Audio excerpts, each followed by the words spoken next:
Bismillahirrahmanirrahim. Assalamualaikum warahmatullahi wabarakatuh.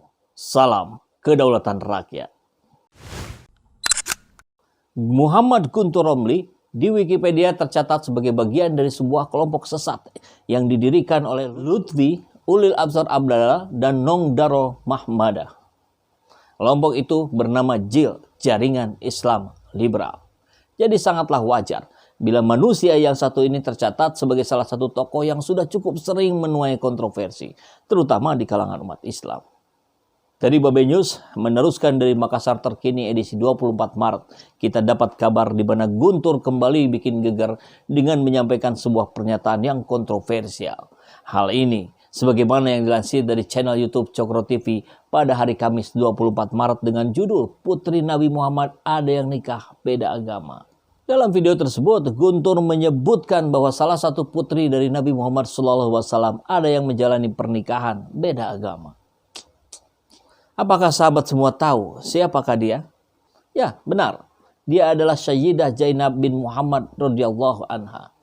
Tapi memang kan kita sudah tahu ya, kalau orang-orang JIL ini punya kebiasaan untuk memotong-motong suatu dalil ataupun syirah agar mereka dapat menemukan pembenaran atas kesesatan yang mereka yakini.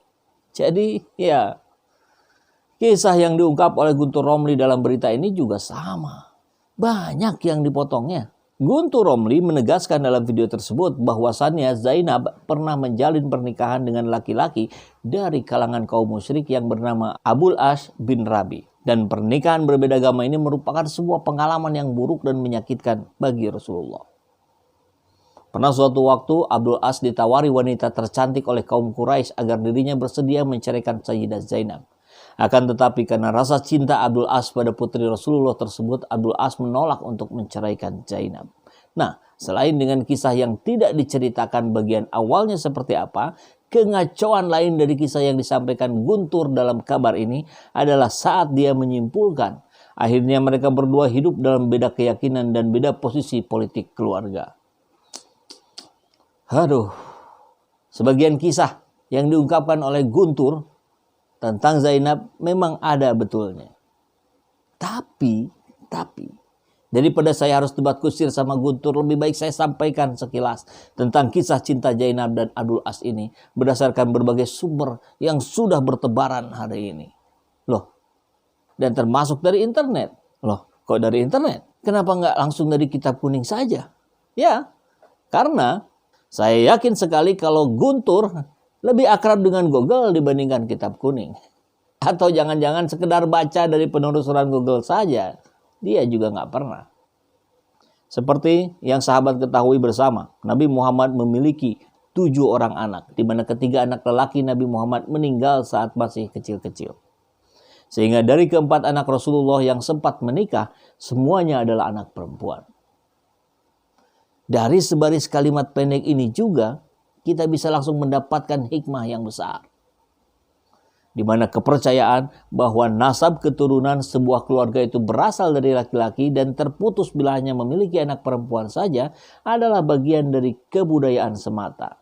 Karena seluruh nasab keturunan baginda Nabi yang ada saat ini itu semua berasal dari nasab anak perempuan dari baginda Nabi Muhammad SAW. Masya Allah. Bisa kita lihat sendiri kan bagaimana Islam begitu memuliakan perempuan. Zainab adalah anak kedua dari Rasulullah, di mana anak pertamanya adalah seorang anak laki-laki bernama Qasim dan meninggal di usia 2 tahun. Zainab dan Abul As bin Rabi menjalankan sebuah kehidupan pernikahan dengan penuh cinta dan juga kebahagiaan.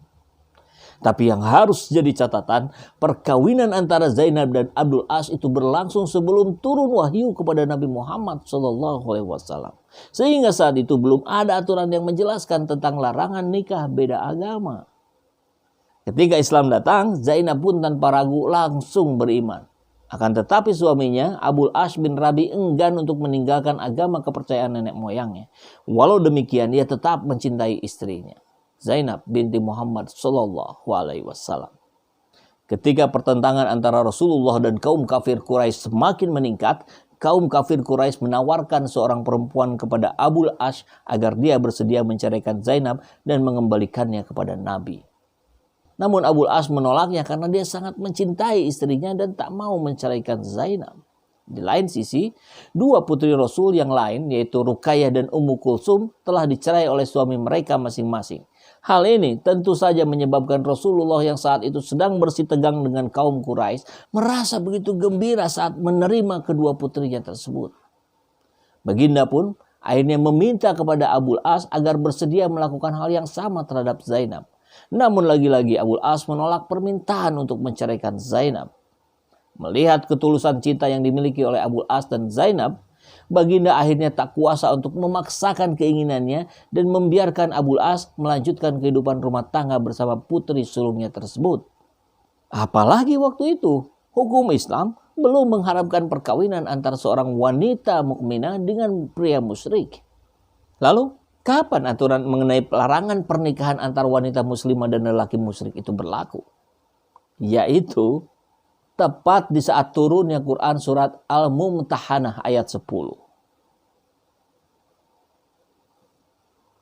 Bagian penjelasan ayat 10 paragraf pertama dan keempat. Imam Bukhari dan Muslim meriwayatkan dari Al-Masur dan Marwan bin Hakam bahwa ayat ini turun ketika Rasul membuat kesepakatan damai dengan orang-orang kafir Quraisy di Hudaybiyah. Dan apabila kita lihat sejarah, kita mengetahui bahwasannya perjanjian Hudaybiyah terjadi 6 tahun semenjak Rasulullah SAW berhijrah. Oleh karena aturan ini turun di tahun ke-6 Hijriah, maka pernikahan Zainab dan Abul As masih diperbolehkan oleh Islam di saat kaum muslimin berhijrah ke Madinah. Itu juga yang menjadi alasan bagi Zainab untuk tidak ikut berhijrah bersama Rasulullah dan memilih untuk tetap tinggal bersama dengan suaminya di Mekah. Barulah di tahun kedua Hijriah, tepatnya saat perang Badar, Abul As yang terpaksa ikut berperang di pihak Quraisy menjadi tawanan kaum muslimin setelah kalah perang. Dan Rasulullah saat itu mewajibkan setiap tawanan untuk menebus diri mereka jika ingin bebas.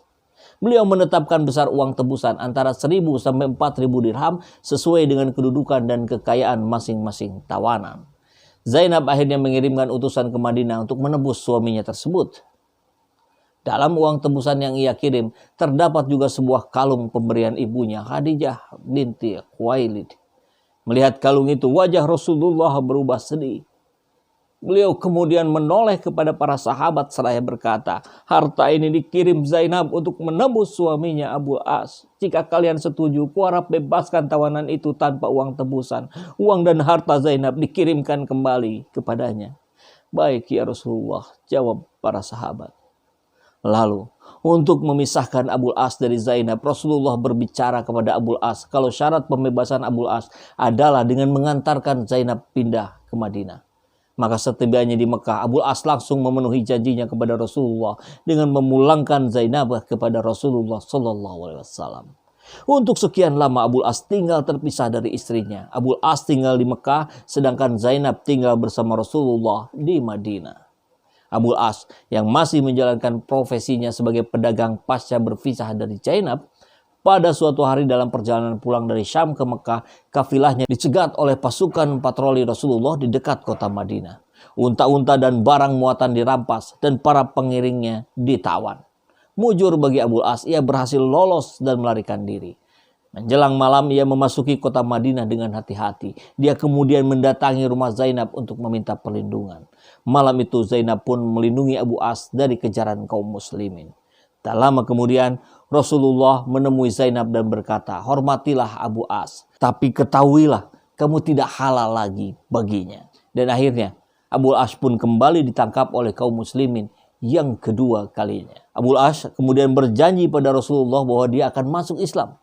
Tapi setelah dia kembali ke Mekah dan menuntaskan kewajibannya kepada kaum kafir Quraisy, dia tidak ingin keislamannya, malah mencoreng harkat martabat agama Islam itu sendiri. Dalam salah satu kisah yang pernah saya dengar, ada dua hal yang membuat Abul As tidak segera memeluk agama Islam. Yang pertama adalah karena Abul As tidak ingin memeluk agama Islam karena dia begitu mencintai Zainab. Dia hanya ingin memeluk agama Islam karena dia mencintai Allah dan Rasulullah. Yang kedua adalah seperti di kisah ini, dia tidak ingin masuk Islam dengan tuduhan bahwa dia masuk Islam hanya karena ingin membawa kabur harta milik kaum Quraisy yang dititipkan pada kafilah dagangannya. Mendengar penjelasan Abul As, Rasulullah kemudian membebaskannya dan seluruh hartanya dikembalikan lagi padanya. Ia pun berangkat ke Mekah membawa kafilah dan barang dagangan milik kaum Quraisy yang dititipkan padanya. Begitu sampai di Mekah, ia melunasi semua kewajibannya, kemudian berkata, "Wahai kaum Quraisy, adakah orang yang belum menerima pembayaran dariku?" "Tidak. Semoga Tuhan memberi balasan kepadamu dengan balasan yang lebih baik," jawab mereka. "Sekarang ketahuilah," kata Abul As, "aku telah membayar hak kalian masing-masing. Maka kini dengarkan, aku bersaksi bahwa tidak ada Tuhan selain Allah dan Muhammad sesungguhnya utusan Allah. Demi Allah tidak ada yang menghalangi bagiku untuk menyatakan berislam kepada Nabi Muhammad ketika berada di Mekah, kecuali kekhawatiranku seandainya kalian menyangka aku masuk Islam karena memakan harta kalian. Kini setelah Allah membayarnya kepada kalian semua dan tanggung jawabku telah selesai, aku menyatakan masuk Islam." Abu As keluar dari Mekah dan menemui Rasulullah di Madinah. Baginda menyambut kedatangannya dan menyerahkan Zainab kembali padanya. Rasulullah bersabda, "Dia berbicara kepadaku dan aku mempercayainya. Dia berjanji padaku dan dia memenuhi janjinya." Jadi, sebenarnya tidak sekalipun Abul As dan Zainab menjalankan hubungan pernikahan pasca hukum larangan pernikahan berbeda agama diberlakukan. Mereka menikah sebelum Muhammad menerima wahyu, dipisahkan oleh Rasulullah sejak tahun kedua Hijriah. Aturan itu turun di tahun ke-6 Hijriah. Dan mereka baru dinikahkan kembali setelah Abu As menyatakan keislamannya. Paham ora Gus Romli? Wallahu a'lam bishawab. Alhamdulillah, program renovasi toilet masjid sudah berjalan. Mudah-mudahan seluruh amal jariah, donasi, wakaf dari sahabat semua untuk mendapatkan ganjaran dari Allah jauh berlipat ganda. Sahabat bisa sampaikan donasinya di rekening yang ini dan mengkonfirmasikannya ke nomor yang ini. Mari kita berjuang bersama-sama.